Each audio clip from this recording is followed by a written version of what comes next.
Yo, what is up, Z-Fam? By the time of this video, you already know what's up. Today we're installing our Oracle lighting halos and our Michimoto daytime running light switchback blinker. Alright, check it out. Here's your final product. After everything's done, wired up, and reinstalled, that's what you're looking at. One thing I do gotta say is these halos are so bright you can drive without your headlights on, and also with this switchback you can see anything that's on the side of your car, which is interesting. Sorry the video jumps around so much. This is shot over 5 days, but we're gonna be going over how to install the halos, install the switchback, make everything fit nicely, make sure it fits in the headlight housing, and then also where you're gonna find your 12-volt power supply since it's hard to find one. Okay, so right here are the Oracle halos from Oracle Lighting. I got the kit with the controller so I can change my halo colors remotely. So this is the controller itself. This is what you're going to plug everything into. It comes with a positive lead with a fuse. It comes with a negative attachment that you're going to attach to ground or your chassis basically. And then it also comes with, this is what you're going to connect all your halo rings to. And then here comes the halo ring. So I got a big one, and it also comes with a small one because I got a big light and a small light. And then it comes with these boxes. I already have two mounted on the car right now in the spot that I want. I also ordered from Michimoto the daytime running light switchbacks. I think there's like 170 bucks. This is just the light itself. As you can see, it's going to replace the orange OEM reflector. So it should sit in the housing like that. I already tested these. These things are bright as hell. And if you wire them correctly, they do flash to your blinker, which I'll get into. These also just connect to a little box. So those lights connect into here, and then from here you have your orange, which is your blinker, your white, which is your power in, and then your black, which is your ground. Now, originally, in order to find which wire in my headlight was the blinker, I just stripped my wire harness off my lights, and I found the one that went to my blinker. So originally, if you look at your blinker bulb, there's going to be 3 wires. There's going to be a black, a yellow and black, and a green. And turns out the black wire is just dead-ended in there. So, and I know that this yellow and black one is ground because I took my fluke and I cut into this wire a little bit, and then I just connected one end of the fluke here, and I connected the other end of the fluke, which is your voltmeter, onto the chassis, and I turned my blinker on and I was able to see a changing voltage, which I'll show you. So you can go to Lowe's and buy one of these digital voltmeters, or they also have the analog ones, which is just a stick that moves back and forth. These ones are nicer. This is my roommate's, but you can get them for like 40 bucks at Lowe's or Home Depot. And it makes everything a lot easier. So this is my positive.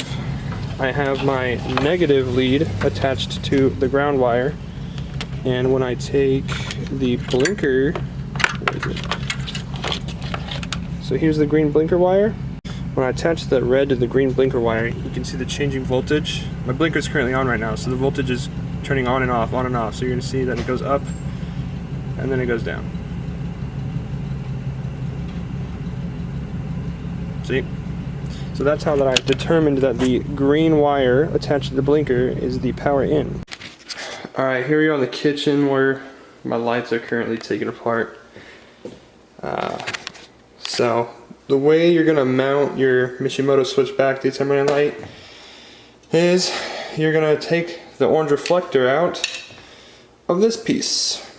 I couldn't figure out how to do it, but found a YouTube channel called Fly Ride or Fly One, something like that. This guy does headlights for a living, and actually on the reflector itself, a couple spots on here, and then up here, and then down towards the base, it's actually plastic welded.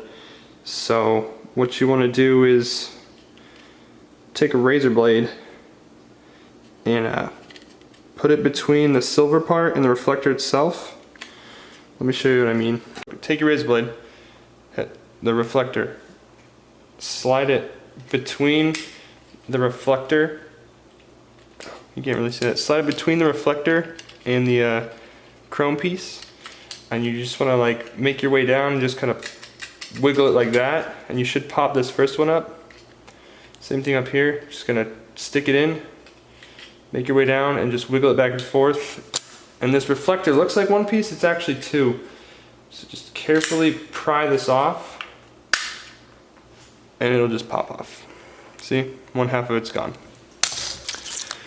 And then it's the same thing for the lower half. See? So I just slid my razor blade into it. I don't know how well you can see that. And now that it's in there, I'm just wiggling it up, making my way down. Just gently, just pops off. And that way you get this nice little mounting surface which actually mounts into the housing itself, and then you'll just have to cut a hole in this in order to run the wires through. Alright, so going through and editing the video, I've realized that I'm stupid and I wasn't recording the whole mounting the switchback into that little reflector piece that you stripped. It's pretty simple though, you're just going to put it in there, see where the wire is, and then cut a hole.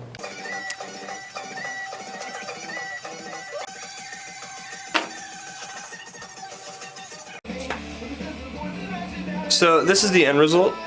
See, I tried to just kind of make sure it didn't go too far to the edge, but I wanted to get a good surface coverage, and I didn't put anything here because it's going to bend. So now I just have to stick it onto the reflector housing. What I'm going to do first is I'm going to unstick the tape on the bottom part, the short edge, and then put that in place, and then once I get the light in the spot where I want it, then I'll strip all this off and stick it on. Alright, after you've moved all the double-sided tape and you pushed it down, this is the final product. Got a nice hole back here for your wires, not too much tension on them, and then you got one for each light. The next thing you're going to have to do is you're going to have to take your headlight housing. Now, the top halo, or the top hole for your top halo, that doesn't require anything. The only thing that requires a little bit of modification is where the large plastic housing piece goes right here, because that's going to fit up right next to this. So this wire is going to need somewhere to go. Where this wire is, I actually had to cut a small little, I had to cut a small little area right there for not only that, I already did it on this one. You're gonna have to cut a small little area right here out of this housing, this plastic piece. But don't worry though, because you might be like, well, I don't want to cut that. You don't have to worry, because this literally, the only reason you have to cut it is because these sit next to each other. So when you slide this in,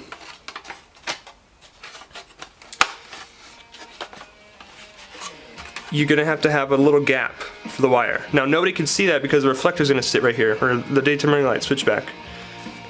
So nothing crazy, not a whole lot of cutting. I just made it extra large, and it's still kind of a tight fit, but it works. So point of reference I used is there's this little line right here. That was what I used, because when I fed the wire from the switchback, it literally went right next to this line. So I just took my Dremel, I took the drill bit, and I just kind of cut pieces of it off.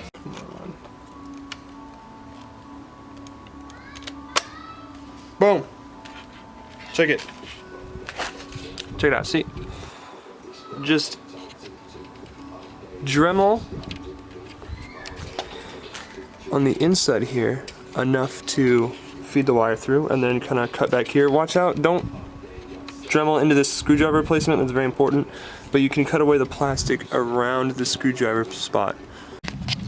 Alright, so once I realized that if I wired it up to the wire harness from the light, basically all this cabling that comes to your light, so across this disconnect, everything over here only turns on when your lights are on. So that left me trying to find another 12-volt power supply, and I searched the forums, I searched YouTube, I searched everything, and I couldn't find one. So then I started doing some hunting. I didn't find anything that was an accessory power supply in the fuse box itself. I know there's another bigger one down there, I didn't get to it, but I happened to stumble on a fuse box right here. So this fuse box sits like that, and the one that I tapped into was the seat warmer relay. Now I don't have a seat warmer, and I was like, cool. But let me show you how to figure out how to find an accessory unit. So the way to determine what your auxiliary power supply is you take your digital multimeter over there, or your analog, it doesn't matter. You touch the black one here because it's DC, so black is the negative. And I touched in there. I got 12 volts with the car off, so that's constantly on. So if you wire it to that, your lights are always gonna be on. It's gonna drain your battery. And then also, I'm pretty sure almost all of these ones had 12 volts with the car off.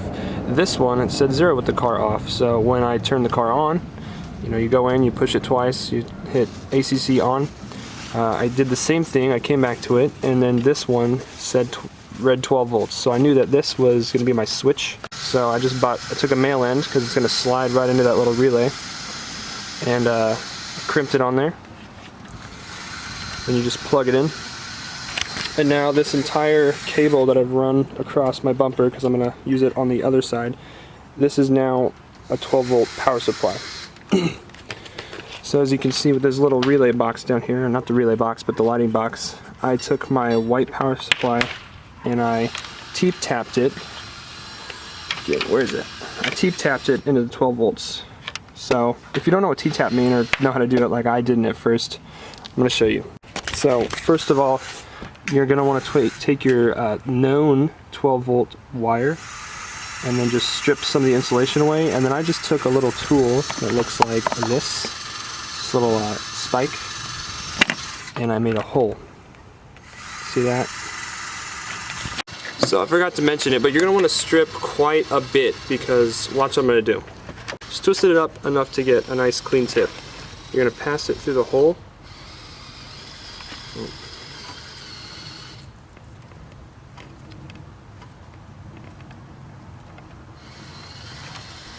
Pass it through that like threading a needle, and then you're going to pull it all the way towards, and then I usually just kind of clamp down on the wire, and then you wrap it like this.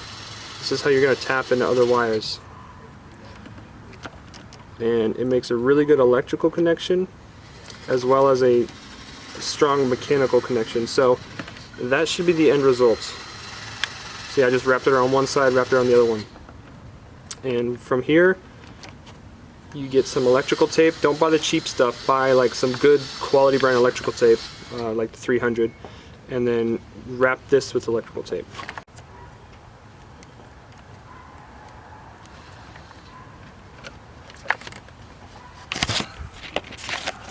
So this is your end product. You have one wire, that's your main source, connected to your load. Okay fam, I figured it out.